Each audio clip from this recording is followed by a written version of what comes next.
Discussions across the entire world today centers on how we can be able to bring climate action implementation to scale.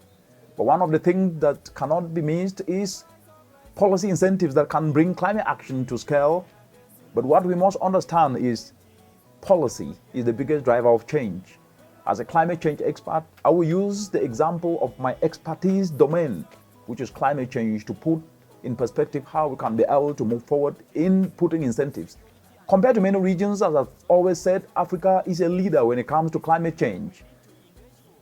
Ratification, especially of the Paris Climate Change Agreement, making Africa the most compliant region globally. What Africa needs today is to turn policy into reality, the climate policy into reality. And that is where we are. And each and every one of us need to be part and parcel of taking this forward. So let me practicalize it by using a very simple example. Let's say Cameroon, for example. Using Cameroon to further this discussion on policy and policy signal. Here we go. Cameroon, in its ratified climate change agreement, aims to reduce her emission by 32% by 2035, which is the year of her vision. The country aims to do so through greening of agricultural value chains, sustainable forest management, increasing energy supply and improving energy efficiency, 25% renewable energy in the electricity mix by 2035. So here is the point. Even if Cameroon has all the money, they will never reach this 32% until they put in place policy signals which the citizenry can tap to drive actions that help realize her vision as well as cut down emissions. Cameroon's international commitment under the Paris Climate Change Agreement to lower carbon emissions by 32% by 2035 gives us a sense of urgency to move towards a low emissions pathway. Like many African countries, I'm just using this as an example, favorable government policies can play a big role, especially when it comes to physical interventions. A case in point is environmental physical policies that can stimulate innovations, that can stimulate investment in the energy sector, like tax exemptions on solar, on clean cooking stoves products, on briquettes, on biogas and cooking gas, and many more. This has been done in other countries. If we were to take, for example, Kenya, in 2016, Kenya scrapped value-added tax on cooking gas with the aim of encouraging more Kenyans to use cooking gas, what is called LPG, as a source of energy. The prices of LPG remain relatively affordable and consumption shoot up, resulting in improved health, resulting in educational and environmental outcomes. Some of the effects of the policy were that the use of the LPG hit 320,000 tons in 2020. In 2020, there were so many people, so many plants that were put up in place. And a report by the Kenyan National Bureau of Standards indicated that over a 3-year period leading to 2019, use of liquefied petroleum gas almost doubled from 151,000 to 312,000. This is an indication of the effectiveness of the change in policy. Cameroon annual consumption of charcoal exceeds 300,000 tons, while firewood exceeds 2.2 million tons. Up to 70% of the population depends on fuel wood. This is a clear indication of market opportunities for youth who are guided to invest in waste recovery, to clean cooking solutions and climate action areas.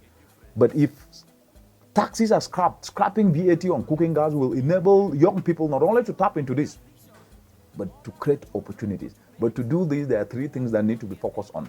We need to understand that policy is the biggest driver of change. Policy implies the incentives that government need to put in place to stimulate investment in clean cooking can bring change. Cameroon can pave the way, like many African countries, with a finance bill that exempts all classes of clean cooking from VAT taxes, biogas and biogas equipment, sustainable fuel briquettes, ethanol.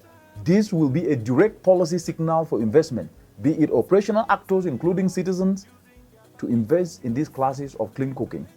The second aspect that is important to understand is, regardless of the progressiveness of policies, implementation of the same depends on the willingness of citizens who are the real implementers of policy. Did you hear that?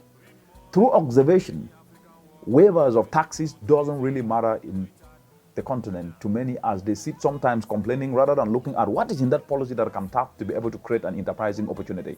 Meaning that regardless of an enabling policy, The willingness and the unwillingness of the citizens matters. And we cannot ignore this. And that takes me to the third point, which is related to the above, in that catalyzing local innovations in clean cooking to increase availability is key. Taking fuel briquettes, for example, these are non-capital intensive solutions, simple technologies that are accessible to the informal sector, who form up to 80% of work in Africa, as well as the youth, can be applied to convert agricultural waste to clean cooking briquettes. This is what youth are doing, and this is literally generating value from free raw materials. So it means if we increase availability of such briquettes, we will go a long way in influencing market demand, because some people do not use these fuels or know about them because they are not readily available in the market. For example, if you take biogas access in the entire African continent is just at 1%, much lower than kerosene and charcoal. So innovations to increase availability of clean, accessible, and affordable cooking options like briquettes is an urgent need that youth can tap into and make money. Policy only makes meaning when people seize on it and implement to create opportunities. As an African proverb says, a canoe does not know who the leader is. When it turns over, everyone gets wet. In context, what this proverb actually means is that the uptake of clean cooking in Africa is not the responsibility of government alone or some undefined entities. It is the responsibility of ordinary citizens like you and me.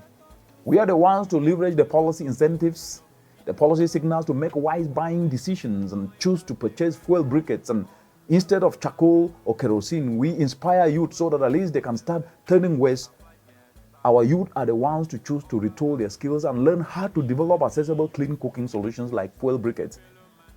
And they will find a market and they will create jobs for themselves.